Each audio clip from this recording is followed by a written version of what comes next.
मित्रांनो नमस्कार. आज मी तुम्हाला एक अशी गोष्ट सांगणार आहे, जी तुमचं आयुष्य पूर्णपणे बदलू शकते. पण फक्त अट एक आहे, तुम्ही हा व्हिडिओ शेवटपर्यंत मन लावून ऐकला पाहिजे. कारण आज आपण बोलणार आहोत त्या गोष्टीबद्दल, जी आजच्या काळात सगळ्यात जास्त हरवली आहे आणि ती म्हणजे मर्यादा. होय, मर्यादा. आज प्रत्येकाला स्वातंत्र्य हवं आहे, मनाप्रमाणे जगायचं आहे, पण मर्यादेत राहणं कुणालाच आवडत नाही. आणि म्हणूनच आज माणूस बाहेरून कितीही श्रीमंत दिसत असला तरी तो आतून खूप गरीब झाला आहे. कारण त्याच्याकडे पैसा आहे पण शांती नाही, लोक आहेत पण आपलेपणा नाही, आणि सर्वात महत्त्वाचं म्हणजे त्याच्याकडे मर्यादा नाहीत. मित्रांनो, आपण थोडा विचार करूयात. आपल्या आयुष्यात किती वेळा आपण मर्यादा ओलांडतो.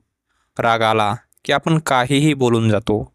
कोणी थोडं विरोधात बोललं की आपला अहंकार दुखावतो. आईवडिलांशी, मोठ्यांशी कधीकधी आपण अशा शब्दात बोलतो जे नंतर आपल्यालाच खूप खटकतात. पण त्या क्षणी आपण थांबत नाही, आपण विचार करत नाही, आणि तिथेच आपण चूक करतो. मित्रांनो, म्हणूनच मी आज तुम्हाला एक आदर्श सांगणार आहे, ज्यांनी संपूर्ण आयुष्य मर्यादित राहून जगलं आणि म्हणूनच आजही त्यांना सगळं जग पुजतं. ते म्हणजे श्री भगवान राम. मित्रांनो, श्रीराम म्हणजे फक्त देव नाहीत. श्रीराम म्हणजे एक विचार आहेत, आणि श्रीराम म्हणजे एक मार्ग आहे. श्रीराम म्हणजे एक अशी जीवनशैली आहे जी तुम्हाला योग्य दिशेने घेऊन जाते. आता तुम्ही विचार कराल की श्रीरामांनी असं काय केलं की आजही त्यांचं नाव घेतलं जातं. मित्रांनो, श्रीरामांनी कधीही परिस्थितीला दोष दिला नाही. त्यांनी कधीही नशिबावर रडगाणं गायलं नाही. ते प्रत्येक परिस्थितीत शांत राहिले, संयम ठेवला, आणि आपली मर्यादा कधीच सोडली नाही. एक प्रसंग बघा. श्रीरामांना राज्याभिषेक मिळणार होता.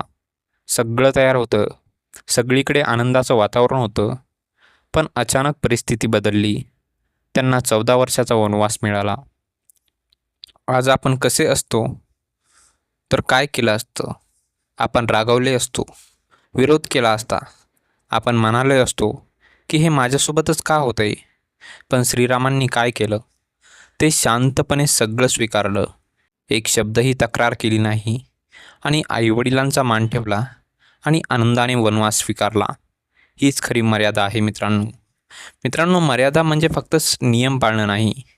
मर्यादा म्हणजे परिस्थिती कशीही असो, स्वतःला नियंत्रणात ठेवणं आहे. आज आपल्याकडे सगळं आहे.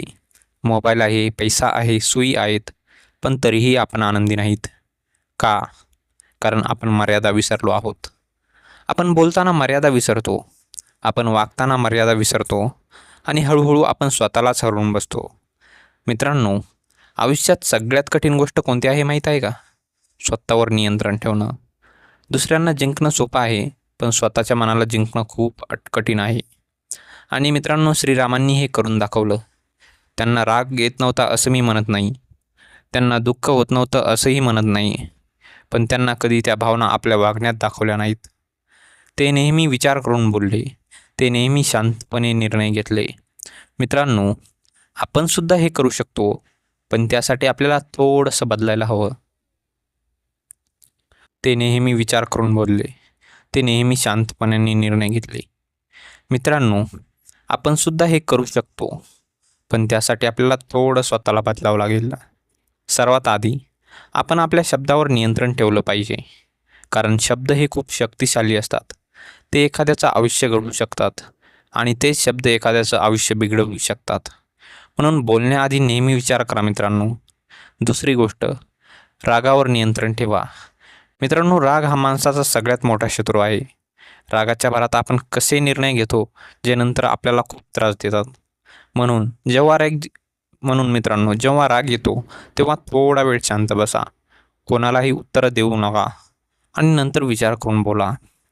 तिसरी गोष्ट मित्रांनो, नात्यांची कदर करा. आजच्या काळात काही लोक नाती खूप सहज तोडतात. थोडं काही झालं की बस झालं, आता संपलं असं म्हणतात. पण मित्रांनो, रामांनी प्रत्येक नातं जपलं. आईवडिलांसाठी त्यांनी राज्य सोडलं, भाऊसाठी प्रेम ठेवलं, पत्नीच्या सन्मानासाठी त्यांनी युद्ध केलं. मित्रांनो, हीच खरी नात्याची किंमत आहे. आणि मित्रांनो, चौथी गोष्ट, कर्तव्याला प्राधान्य द्या. मित्रांनो, आज आपण काय करतो? आपल्याला जे आवडलं तेच करतो, पण जे आवश्यक आहे, जे कर्तव्य आहे ते टाळतो मित्रांनो. मित्रांनो, श्रीरामांनी कधीही असं केलं नाही. त्यांनी नेहमी कर्तव्याला पहिलं स्थान दिलं. आणि शेवटची गोष्ट, अहंकार टाळा. मित्रांनो, अहंकार हा माणसाला हळूहळू संपवतो. तो माणसाला आंधळं बनवतो.